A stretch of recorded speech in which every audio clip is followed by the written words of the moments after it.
Waalaikumsalam. Selamat Hari Bapa, iaitu semalam kepada semua bapa-bapa dan juga kita sebagai anak kepada ibu bapa kita lah. Jadi hari ini santai sedikit sebab saya menggunakan handphone. Line dekat pejabat ni masih tak berapa stabil. Waalaikumsalam, saudara Daniel. Linda, salam, apa khabar? Lama tak jumpa. Jadi untuk hari ini, sebelum saya mulakan pun, hujung minggu memang biasa ada program di kawasan. Cuma yang saya agak terkesan semalam, ada beberapa lah peristiwa ataupun lawatan kerja yang berlaku semalam. Tapi salah satu yang memang terkesan sangat semalam adalah lawatan saya ke Pasar Awam Lakin ataupun Lakin Central. Jadi ketika lawatan tersebut juga kita sempat merakamkan beberapa keluhan dan juga suasana di Pasar Lakin. Jadi insya-Allah pasukan editor akan siapkan video untuk di-upload ke channel YouTube malam ni. Jadi bagi mereka yang masih belum subscribe kepada YouTube channel saya, mohon subscribe dan kita akan update video-video yang kita rakamkan itu di channel YouTube. Jadi malam ini kita akan upload perkongsian mengenai Pasar Awam Lakin, jadi nantikan. Selain itu untuk keadaan semasa, saya tahu memang kalau nak cerita soal rakyat ini banyak sangat ekonominya dari segi kos sara hidupnya, tapi saya terpaksa ambil sedikit masa hari ini nak cerita sedikit soal politik sebab kalau isu politik ini terus dimainkan mewujudkan ketidakstabilan, jadi ramai sebenarnya yang akan terkesan. Jadi disebabkan politik, semua perkara yang lain terkesan juga. Ekonomi, perniagaan kita dan sebagainya. Saudara Abdul Rahman tanya nama YouTube. Nama saya Akmal Nasir. Nanti saya minta admin untuk share link juga. Tapi video kita letak dekat YouTube. Status kita akan update juga dekat Facebook untuk makluman. Jadi yang itu saya harap sangatlah bila kita kongsikan video mengenai nasib peniaga-peniaga di Pasar Lakin ini, saya mohon sangatlah kongsikan video mereka sebab benda itu agak spontan. Jadi biar kita saksikan sendirilah. Jadi terima kasih kepada semua yang mengikuti live hari ini. Jadi saya akan terus mengulas mengenai cerita soal pilihan raya mengejut. Sebab kita kena faham mengapa sentimen ataupun naratif ini mula ditimbulkan dan kalau ianya berlaku, apa juga pilihan yang kita adalah sebagai rakyat. Jadi saya sebenarnya terpanggil juga nak ulas isu ini kerana kalau ikuti semalam terdapat dua kenyataan yang dikeluarkan oleh orang penting dalam kerajaan. Jadi yang pertama ini saya nak merujuk kepada kenyataan Datuk Seri Ismail Sabri, iaitu Menteri Kanan Kerajaan Perikatan Nasional PN, yang mana sebenarnya kalau dalam struktur UMNO beliau merupakan naib Presiden UMNO, tetapi dalam kerajaan Ismail Sabri ini adalah orang UMNO paling tinggi dalam kerajaan. Tapi kita kena ingat hierarki dalam kerajaan Perikatan Nasional ini paling tinggi adalah Tan Sri Mahyudin, tapi nombor 2 adalah Azmin, iaitu menteri paling kanan lah. Dan yang ketiga itulah baru menteri kanan-kanan yang lain. Jadi kedudukan Ismail Sabri ini walaupun paling tinggi dalam UMNO, dalam kerajaan dia jatuh nombor 3, nombor 4 macam itulah. Jadi semalam beliau memberi gambaran bahawa pilihan raya umum ini boleh diadakan pada bila-bila masa. Jadi kenyataan sebegini sebenarnya tak membantulah. Dalam keadaan saya ingat permainan ataupun gosip-gosip pilihan raya mengejut ini datang daripada kumpulan-kumpulan yang marah soal tak dapat lantikan dan sebagainya. Dan kalau kita lihat pun, Parti Gerakan yang keluarkan kenyataan beberapa hari yang lepas mengatakan sampai dia confident pilihan raya mengejut tu boleh dibuat pada bulan 9, bulan September. Rupanya cerita pasal pilihan raya mengejut ni bukan datang daripada Parti Gerakan semata-mata, tapi sekarang ni Menteri Kanan pun cerita. Jadi ianya sekarang ni memberi perspektif yang sangat negatif sebab desakan nak bubar parlimen ini bukannya datang daripada pembangkang.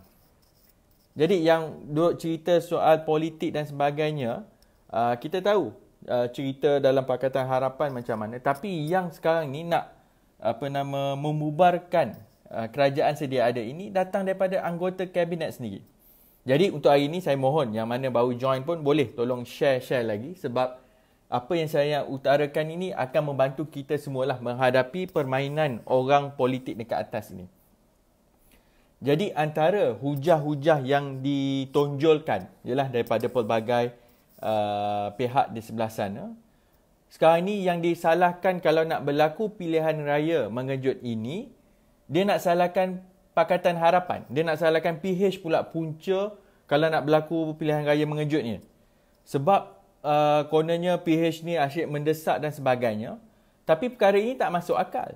Sebab keadaan yang tidak stabil dalam kerajaan itu berpunca di kalangan mereka sendiri. Sebab kalau tengok kenyataan yang dikeluarkan oleh pimpinan Pakatan Harapan, yang kita memang akui dari segi angka itu kita tiada kelebihan. Jadi apa-apa yang berlaku, runtuhnya Perikatan Nasional ini adalah sebab daripada dalam. Jadi bukan kenyataan Ismail Sabri saja. Semalam juga, maksudnya mereka ni dah macam ada sepakat dah. Dia dah ada dia punya gerakan ini. Semalam juga gesaan yang sama disusuli dengan kenyataan daripada seorang lagi naib presiden. So dalam UMNO ni ada berapa naib presiden? Seorang naib presiden Ismail Sabri dah suruh adakan pilihan raya mengejut. Seorang lagi Mahzir Khalid. Siapa tak kenal Mahzir Khalid sekarang ni tak tahulah. Saya rasa seluruh rakyat Malaysia dah kenal siapa Mahzir Khalid ni sebab dia pengurusi TNB. Dalam keadaan rakyat berdepan dengan kenaikan bil elektrik dan sebagainya. Jadi antara kenyataan yang keluar daripada mulut dia semalam, dia pun sokong buat pilihan raya mengejut. Jadi sekarang ini dengan rakyat berdepan dengan berdepan dengan kenaikan tanggungan bil elektrik, ada yang kata dah pakai dah guna bayar. Tapi bila saya jumpa macam peniaga semalam, dia sebut memanglah dia pakai, tetapi dua perkara. Bila dia pakai itu, kerajaan sebelum ni janji diskaun 50%. Sekarang ni dia bagi RM77. Dapatlah sikit tapi dulu dia janji 50%. Yang mana cara penyampaian itu tidak jelas. Dan yang kedua yang menjadi isu sekarang ini dalam soal bil elektrik ini juga. Sebab mereka kata terpaksa duduk di rumah. Semalam saya dengar keluhan seorang peniaga, seorang pakcik. Dia beritahu dia ada cucu dia ada 5 orang yang duduk di rumah. Terpaksa semua. Jadi nak tak nak memang penggunaan itu naik. Dan mereka duduk pun mengikut arahan dan kita pun sama-sama nak membendung COVID-19 ini. Jadi kenalah bantu rakyat juga. Tetapi yang ini kalau kita lihat dalam soal pilihan raya mengejut, isyarat yang dihantar oleh Mahzir Khalid dan juga Ismail Sabri ni berbeza dengan signal yang dihantar beberapa minggu yang lepas. Kalau rakyat tengok, tak silap saya tarikh dalam sekitar 3 Jun 2020, telah berlaku satu pertemuan. Ketika itu masih bawah PKPB, tak silap saya. Datuk Seri Najib Razak berkunjung ke rumah Zahid Hamidi. Waktu itu pun dah bercerita soal pilihan raya. Kononnya nak persiapan pilihan raya dan sebagainya. Jadi, dalam keadaan sekarang ini, bukan sahaja pimpinan politik UMNO, Zahid dengan Najib ni kita tahulah antara mereka yang nak sangat bubar kerajaan ni supaya ada peluang kepada mereka untuk kembali dalam kerajaan. Tapi sekarang ni yang sibuk nak menjatuhkan ataupun membubarkan kerajaan sedia ada ini kini melibatkan orang yang mendapat manfaat sebagai seorang menteri dan pengurusi GLC. Jadi dah menunjukkan bahawa idea untuk bubarkan parlimen ini dah capai kesepakatan dalam pimpinan UMNO itu sendiri. Jadi sekarang ini dah tak ada isu COVID ke, tak ada isu kestabilan kerajaan ke. Yang penting sekarang ni dia dah sibuk nak masuk ke pilihan raya. Jadi persoalan pokok, saya hari ini hanya 2 je yang saya nak teliti, sebab isu ini sebenarnya boleh dikupas dengan mendalam dengan mengambil beberapa faktor. Jadi hari ini saya nak tengok faktor kerajaan itu sendiri, yang kita tahu kerajaan Muhyiddin Yassin ini, dan yang faktor yang kedua adalah kita semua. Sebab kalau kita lihat dalam cerita soal pilihan raya mengejut ke, dalam cerita penubuhan kerajaan ke, cerita rakyat ni yang paling last ataupun tak diceritakan.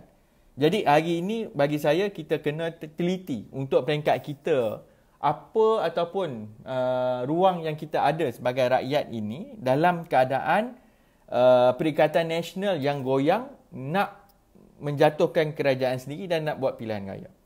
Jadi persoalan paling utama yang kita sebenarnya kena tanya, sebab kita sebagai orang luar, jadi benda ni memang nampak macam spekulasi, tapi saya rasa ada asasnya.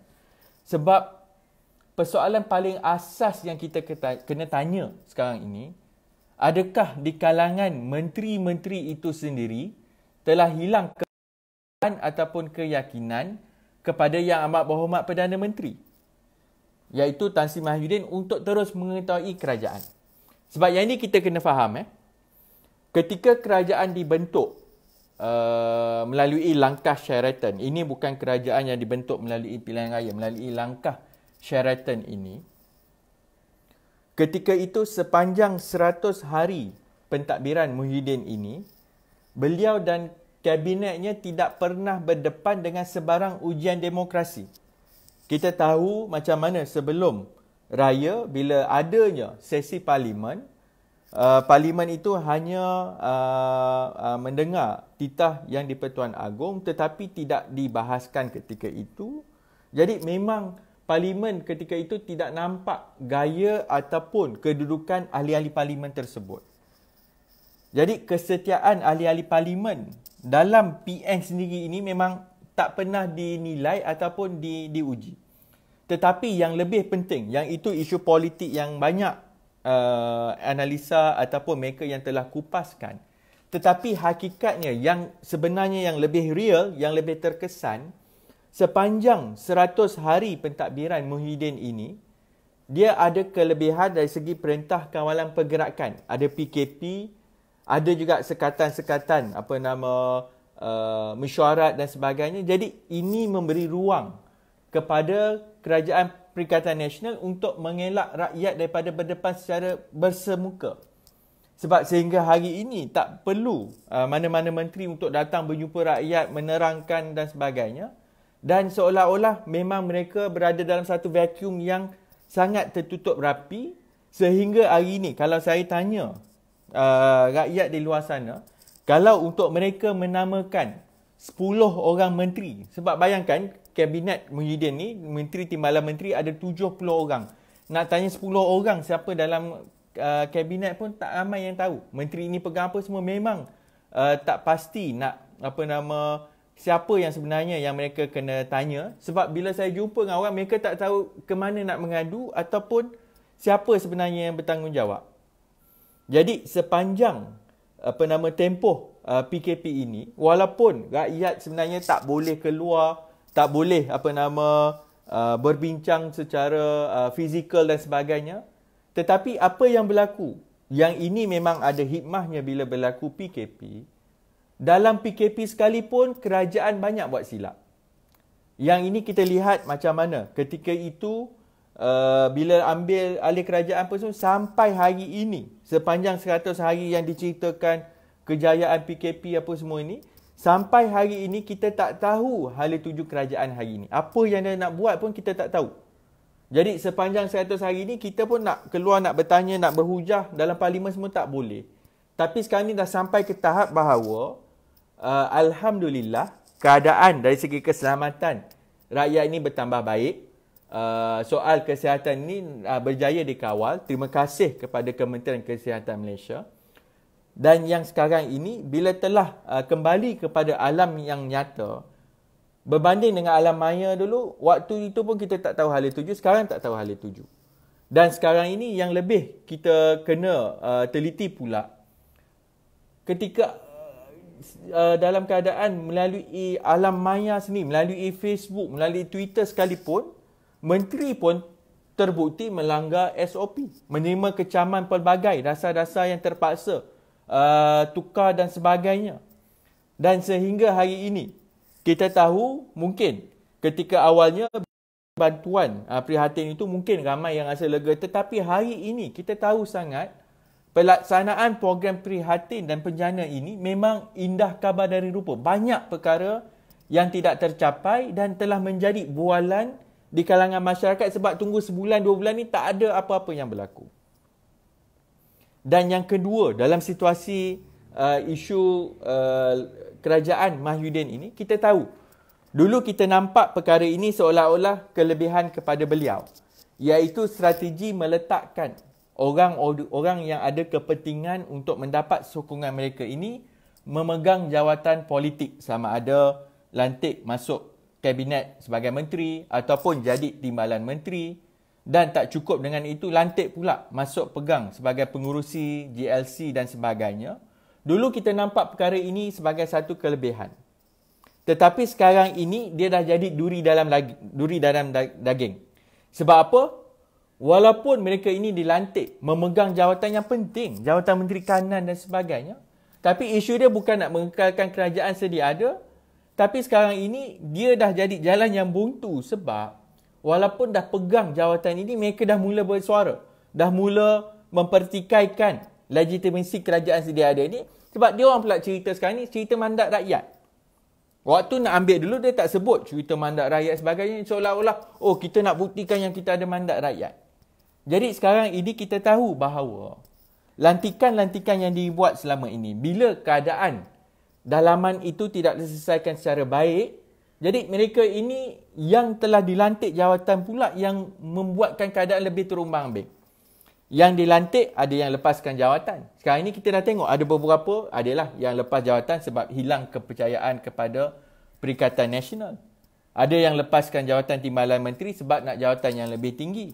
Ada yang lepaskan jawatan pengurusi GLC sebab lepas jumpa Mahyudin Yassin, lepaskan jawatan. Jadi kita tak tahu apa yang berlaku dengan kedudukan ahli parlimen tersebut. Manakala sekarang ni mereka yang pegang jawatan pula yang secara terbuka.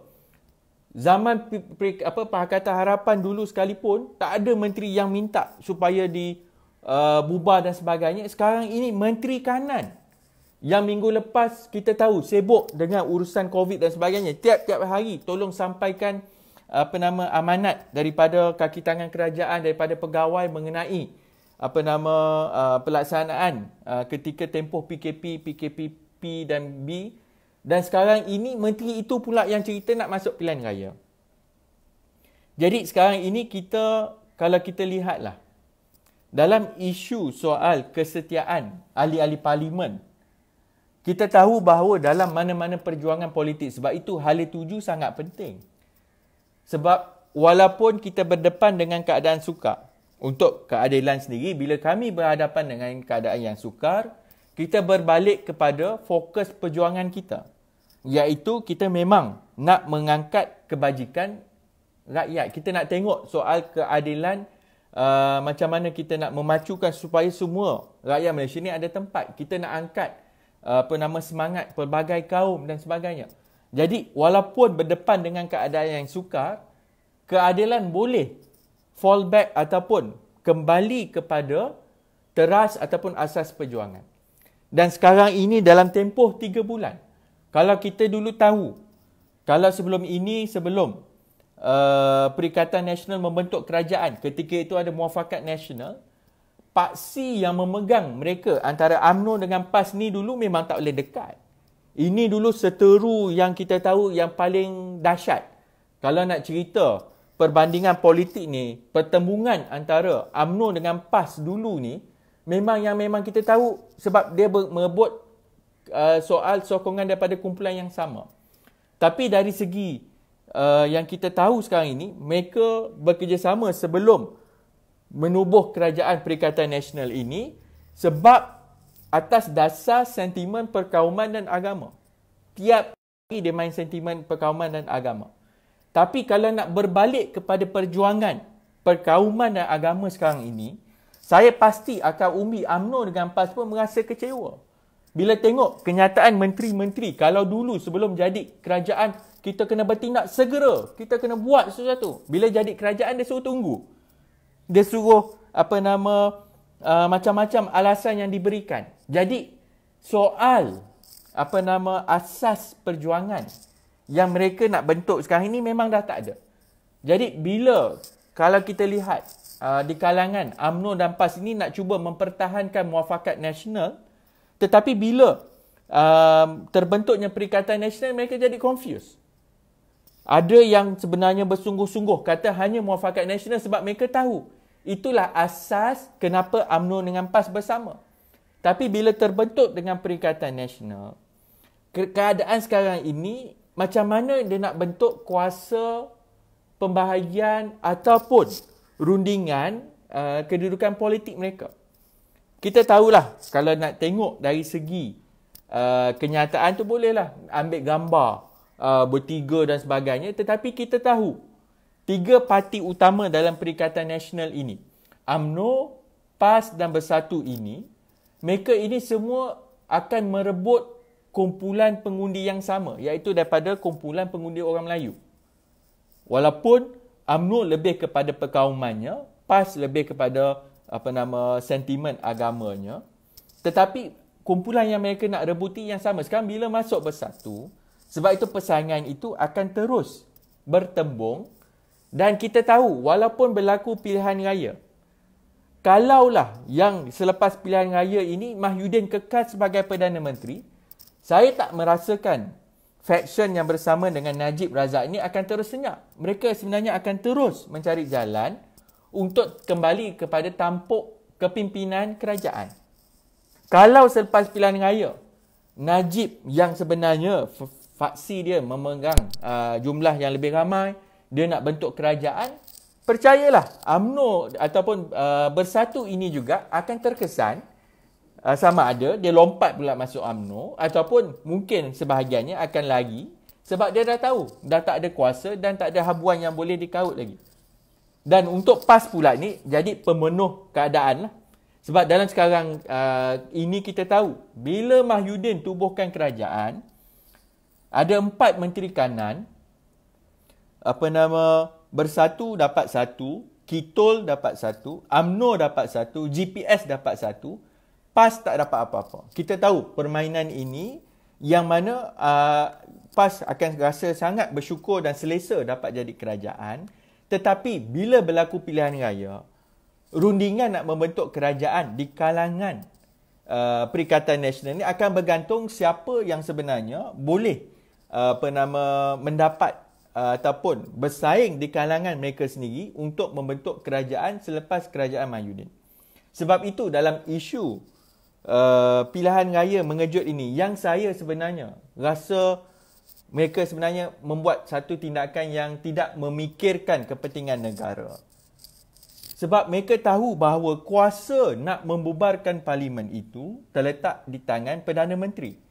Mahyudin yang ada kuasa pemutus sama ada beliau nak pulangkan kembali jawatan Perdana Menteri itu, sama ada dipilih calon yang lain ataupun membubarkan parlimen, itu di tangan Mahyudin Yassin.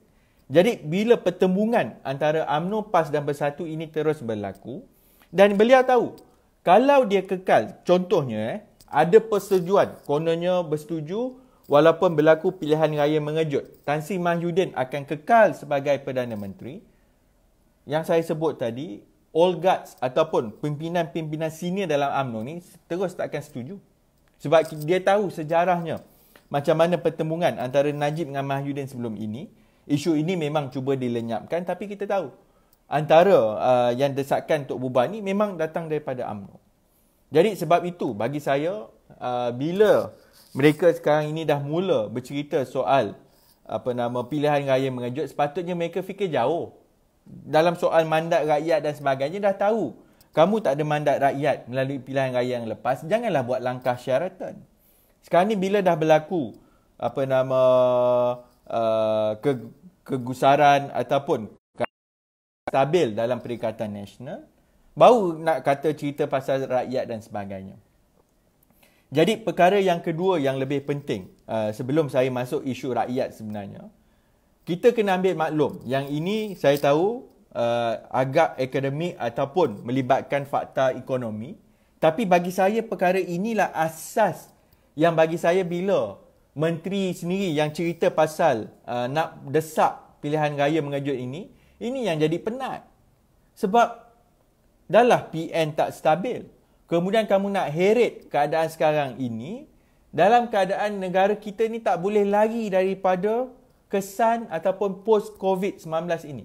Pandemik ni dah berlaku, alhamdulillah kita dah kawal, tapi kesan ekonominya ini yang kita kena sama penting, sama berat, sama sibuk sebenarnya. Malah saya rasa lebih memerlukan fokus yang utama sebab dia melibatkan lebih ramai orang, iaitu nak pulih balik keadaan ekonomi dalam keadaan yang melanda seluruh dunia. Jadi kita tahu bila kerajaan melonggarkan pergerakan kita dengan sekarang ni PKP, kita rasa keadaan akan pulih. Tapi keadaan sebenarnya bertambah sengsara dan kegiatan ekonomi ni masih tiada tanda-tanda untuk pulih segera. Malah ada yang dah keluar kenyataan paling cepat tahun depan. Tahun ini, dah bulan 6, bulan 7, masuk bulan 7, memang secara pandangan kasar ataupun ulasan daripada analisa ekonomi mengatakan paling cepat tahun depan. Dulu dia cerita, tak apa, sekarang dah terbaik semua.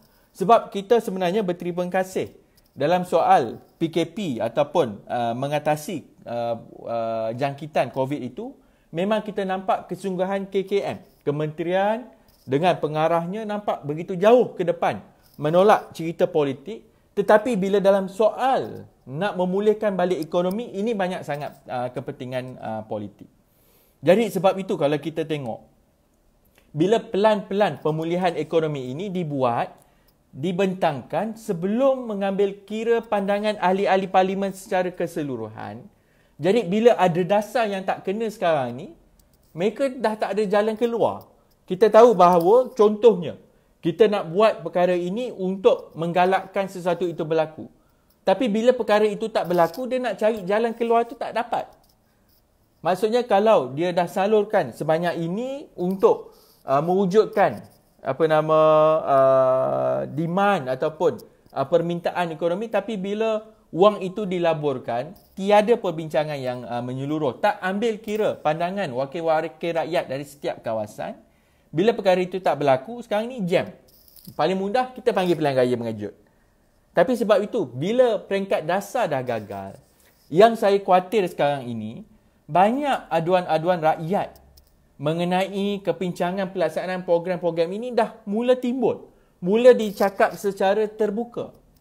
Yang saya ulang, yang saya sering bangkitkan soal macam mana skim mikrokredit yang dicanangkan seolah-olah membantu peniaga-peniaga kecil, sehingga hari ini ramai yang berungut masih tak dapat.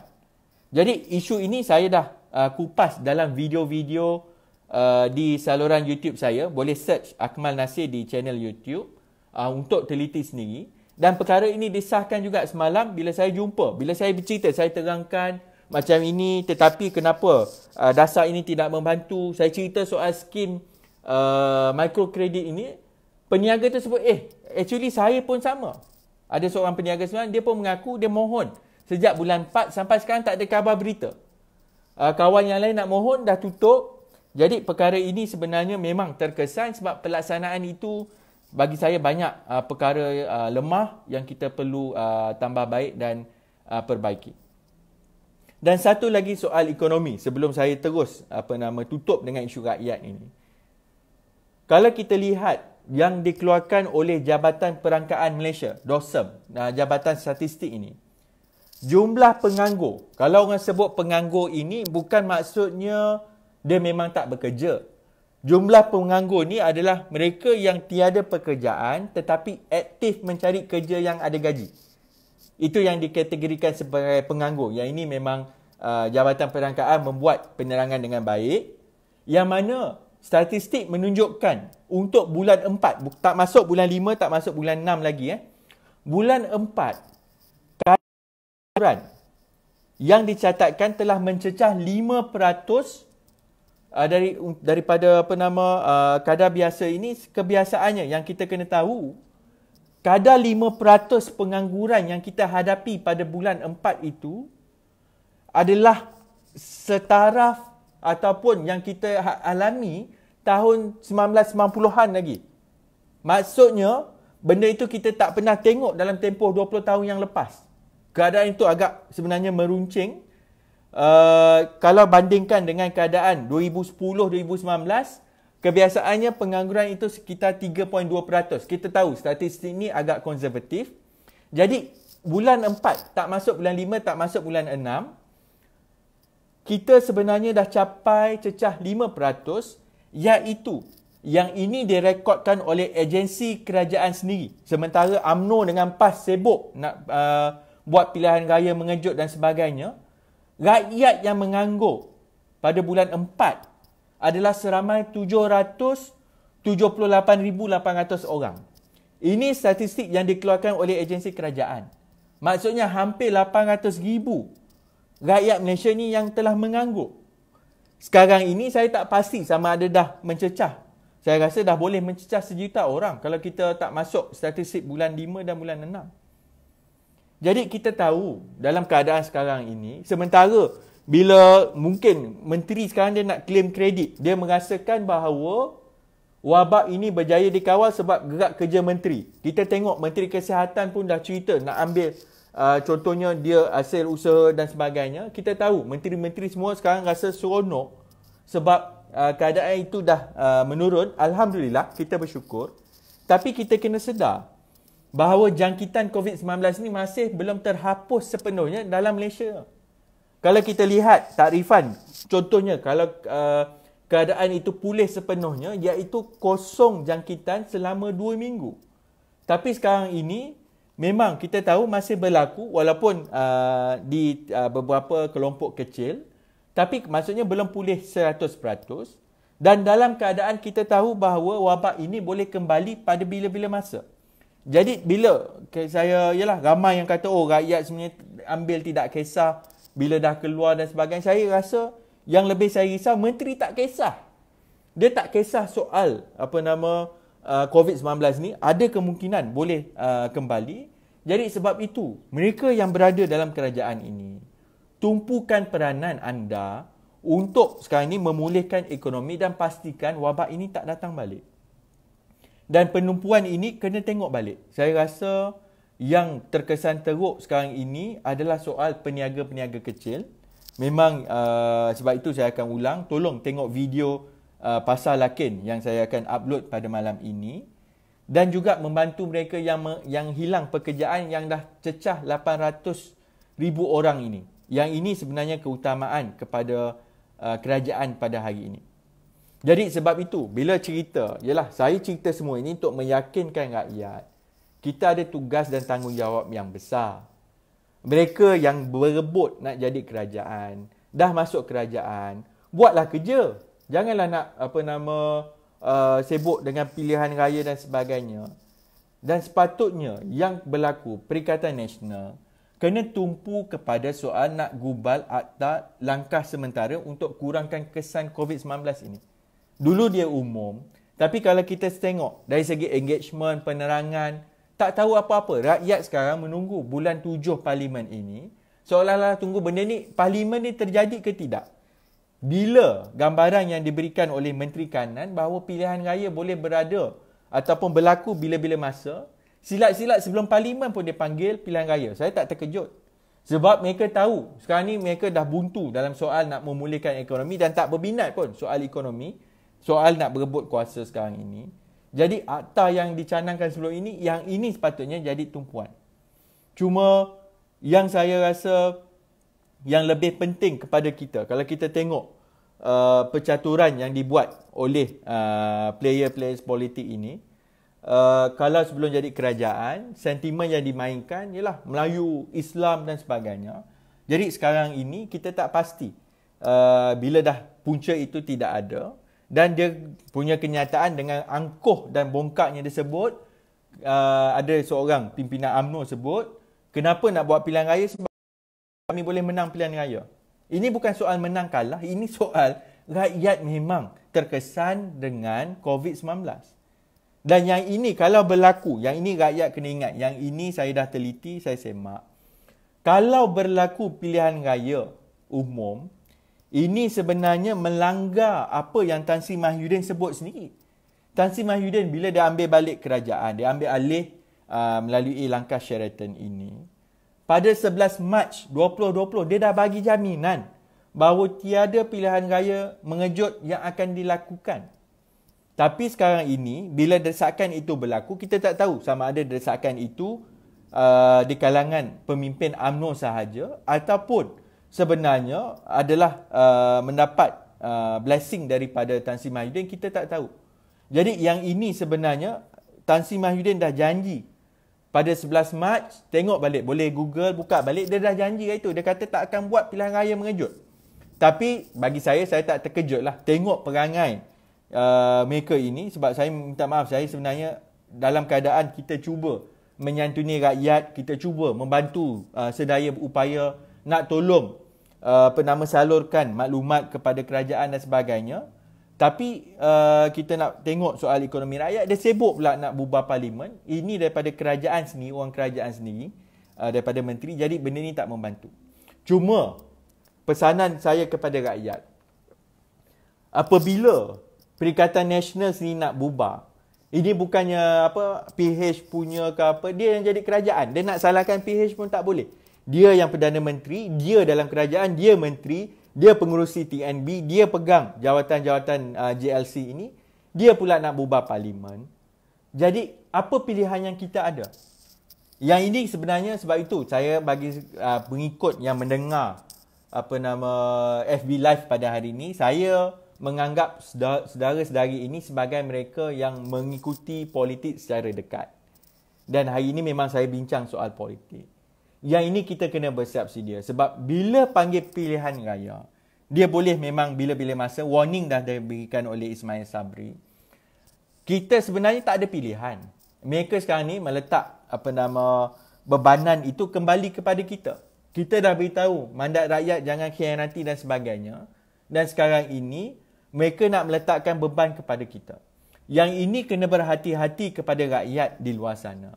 Bahawa jangan lupa apa yang mereka lakukan dalam tempoh 3 bulan ini melalui pengkhianatan dan sebagainya. Kemudian nak panggil pilihan raya, jangan bagi mereka ini berjalan dengan mudah.